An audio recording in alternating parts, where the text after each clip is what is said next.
आज का विषय जागते रहो। देखिए, यीशु मसीह जानते थे कि उन्हें कौन पकड़वाएगा।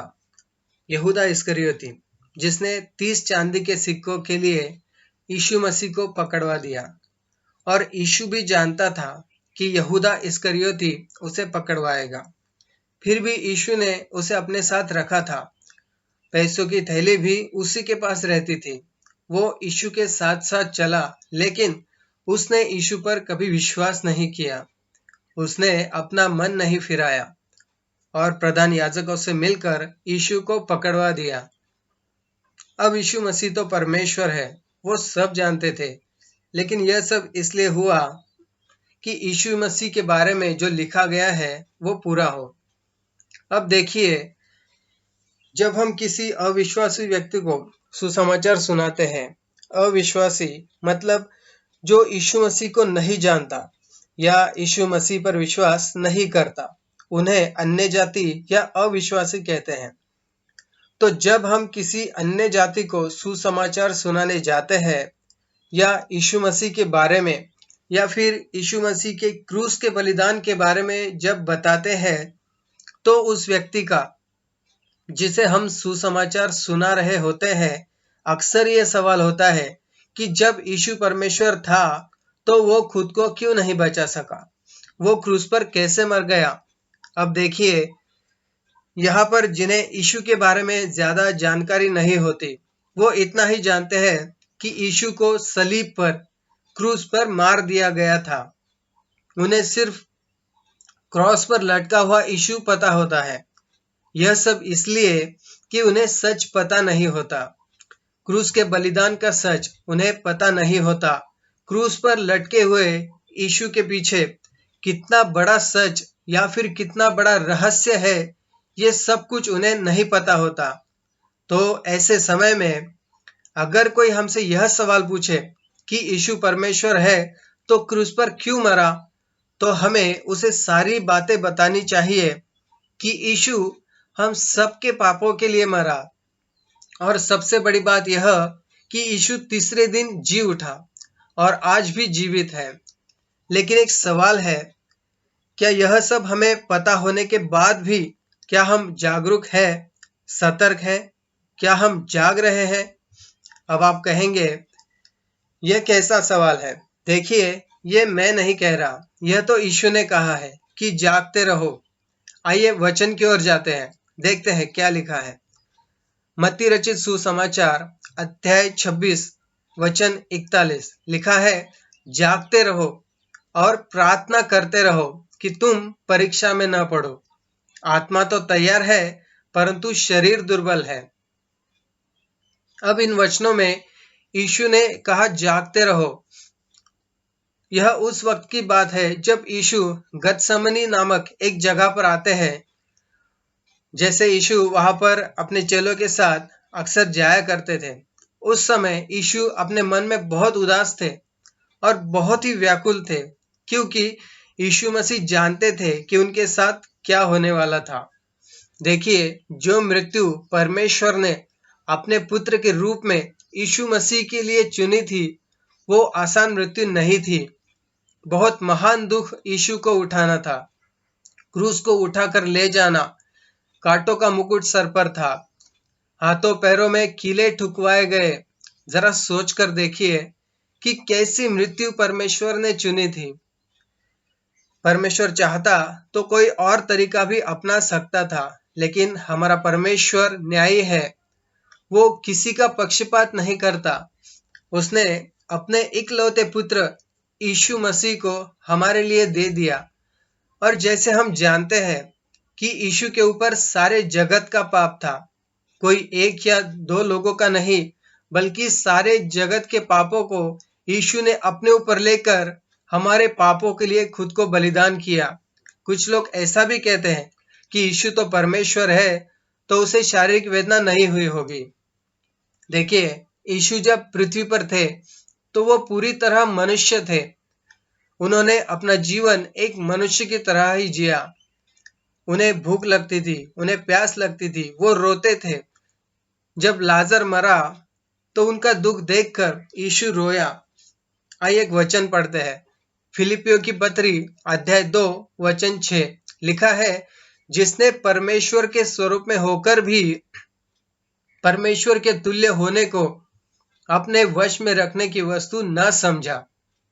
आगे वचन 7 कहता है, वरन अपने आप को ऐसा शून्य कर दिया और दास का स्वरूप धारण किया और मनुष्य की समानता में हो गया।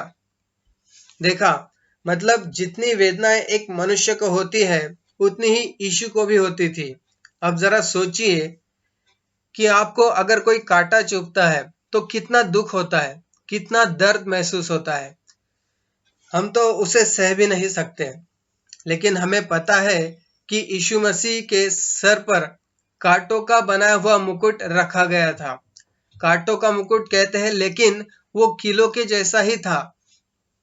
यीशु मसीह के हाथों में, पैरों में कीले ठोके गए और यह सब एक मनुष्य की तरह यीशु मसीह ने सह लिया। और यह सब किसके लिए? जगत के पापों के लिए। मतलब सिर्फ कुछ लोगों के लिए नहीं, बल्कि सबके लिए, हर एक के लिए जो इस जगत में है। सोचिए, हम अपनों के लिए कुछ भी नहीं कर पाते, भाई भाई के लिए कुछ कर नहीं पाता, हम अपने भाई के लिए भी थोड़ा दुख नहीं सहते, लेकिन हमारे प्रभु यीशु मसीह ने हमारे लिए, पापियों के लिए अपने आप को क्रूस पर कुर्बान कर दिया। यीशु मसीह ने जब हमारे लिए अपना लहू बहा दिया तो हमें भी परमेश्वर से उतना ही प्रेम रखना चाहिए। यीशु ने कहा, जागते रहो, प्रार्थना करो कि परीक्षा में ना पड़ो।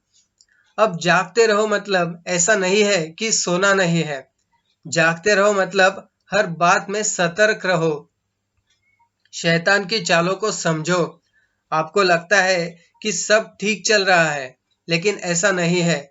वचन कहता है, शैतान आपको फाड़ कर खाने के लिए तैयार बैठा है। वो आपके जीवन में कार्य करता रहता है।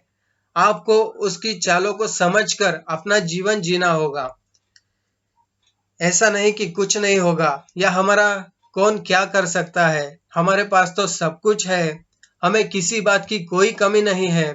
ऐसा कई लोग सोचकर चलते हैं और भूल जाते हैं कि शैतान हमारे पीछे पड़ा हुआ है। तो हमें सब बातों का ध्यान में रखकर जीवन जीना चाहिए। मत्ती 10:16 में यीशु ने अपने चेलों से कहा कि सांपों के समान बुद्धिमान और कबूतरों के समान भोले बनो। यीशु कहते हैं, आप भोले बनकर शैतान की चालों में मत फंसो, बल्कि बुद्धिमान बनकर उसकी चालों को समझो। जो वो आपके जीवन से कर रहा है उसे समझो। इसीलिए यीशु ने कहा कि प्रार्थना करो और जागते रहो। अगर आप सोते रहोगे, मतलब प्रार्थना से दूर रहोगे या वचन से दूर रहोगे, तो शैतान अपनी चाल चलेगा। इसीलिए जागते रहो ताकि बच सको। हमें सकरे मार्ग से जाना है, जो छोटा है लेकिन हमें अनंत काल के जीवन तक ले जाता है। हमें परमेश्वर ने संसार से अलग किया है, इसलिए कि हम नाश ना हो। और जो कोई यीशु पर विश्वास करता है और जो वचन में लिखा है वही करता है, वो अनंत काल का जीवन पाता है। हमें थोड़े में विश्वास योग्य रहना है। जैसे वचन कहता है, यीशु हमारे बारे में ये कहे कि मेरे दास, तू थोड़े में विश्वास योग्य रहा। अब बाइबल शैतान के बारे में क्या कहती है? कुरिन्थियों की दूसरी पत्री 4:4 में कि संसार का ईश्वर शैतान है। हमें पता होना चाहिए कि हमें कौन चला रहा है। हमें संसार की अभिलाषाओं में नहीं फंसना है, उनसे दूर रहना है। बहुत सारी सांसारिक बातें हमें हमारे परमेश्वर से दूर करती है और हमें पता भी नहीं चलता। हम अपनी जीभ से पाप करते हैं, जैसे किसी की चुगली करना या झूठी बातें बोलकर, या ऐसे ही कई तरह से।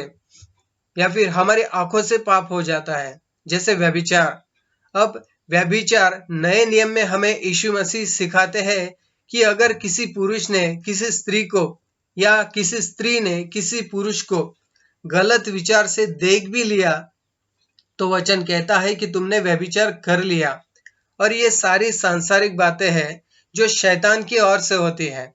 वचन कहता है 1 कुरिन्थियों 3:16 में कि तुम परमेश्वर का मंदिर हो और हम जानकर परमेश्वर के मंदिर मतलब हमारे शरीर को नाश करते हैं बुरी आदतों से, शराब, तंबाकू या किसी भी तरह का नशा जिससे हमारा शरीर नाश हुआ जाता है। अब ये परमेश्वर की ओर से तो नहीं है, लेकिन यह सब शैतान की ओर से होता है ताकि हम नाश हो जाए और स्वर्ग में ना जा सके। इसीलिए यीशु ने कहा कि जागते रहो। ये वचन यीशु ने अपने चेलों से कहे। जब यीशु गतसमनी में प्रार्थना करके लौटे तो चेले सो गए थे। तब यीशु के साथ पतरस और जब्दी के दोनों पुत्र थे। अब आगे यीशु ने कहा कि आत्मा तैयार है पर शरीर दुर्बल है। देखिए, इस वचन की प्रतीति हम हर दिन करते हैं। देखिए, जब जब आत्मा आपसे प्रार्थना करने के लिए कहता है, क्या तब हम प्रार्थना करते हैं? क्या हम तुरंत आत्मा की बात मानकर प्रार्थना में बैठ जाते हैं? नहीं, ऐसा नहीं होता, क्योंकि आत्मा तैयार है, लेकिन हम हमारी सांसारिक कामों में उलझकर प्रार्थना भूल जाते हैं, या फिर यह सोचकर कि अभी मुझे काम है, मैं बाद में प्रार्थना करूंगा, और जब वो काम खत्म हो जाता है तो हम टीवी के सामने बैठ जाते हैं या कोई और काम करने लगते हैं या मोबाइल पर कुछ करने लगते हैं। तो ऐसा होता रहता है, लेकिन हमें पहला स्थान हमारे परमेश्वर को देना चाहिए। आत्मा की बात को अनसुना नहीं करना चाहिए। कई बार लगता है कि वचन पढ़े, लेकिन जब बाइबल हाथ में लेकर पढ़ना शुरू करते हैं तो कई लोगों को नींद आने लगती है और कई लोग ऐसा कहते भी हैं, मतलब आत्मा तैयार है पर शरीर दुर्बल है। देखिए, ऐसा नहीं कि हमें आराम नहीं करना है या शरीर पर बिल्कुल भी ध्यान नहीं देना है, ऐसा नहीं है, लेकिन हमें शरीर के अभिलाषाओं को मारकर आत्मिक बातों पर ध्यान देना चाहिए। कुरिन्थियों 1 कुरिन्थियों 9:27 में पौलुस कहता है, मैं अपनी देह को मारता कूटता हूँ और वश में लाता हूँ। हमें इस वचन के अनुसार शरीर की अभिलाषाओं को मारकर आत्मिक बातों पर ध्यान देना चाहिए।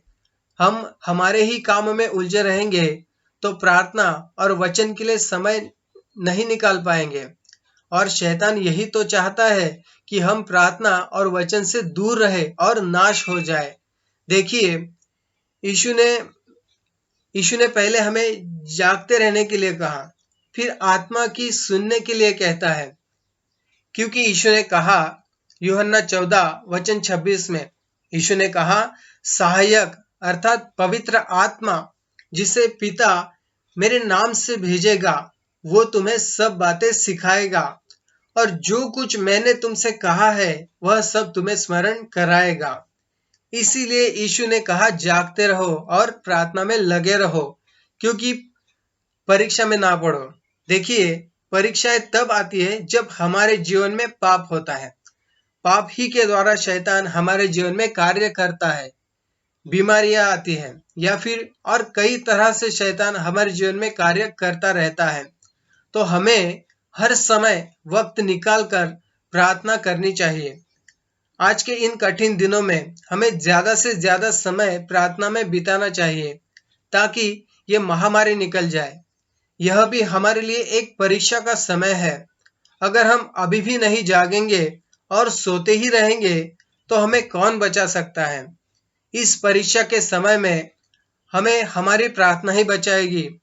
इसीलिए जैसे यीशु मसीह ने कहा कि जागते रहो, तो हमें हर बात में सतर्क रहकर वचन पर चलकर अपना जीवन पवित्र आत्मा के अनुसार प्रार्थना में बिताना चाहिए और सच्चे परमेश्वर यीशु मसीह के बारे में सुसमाचार प्रचार करते रहना चाहिए ताकि परमेश्वर का काम हो सके और परमेश्वर का राज्य बढ़े।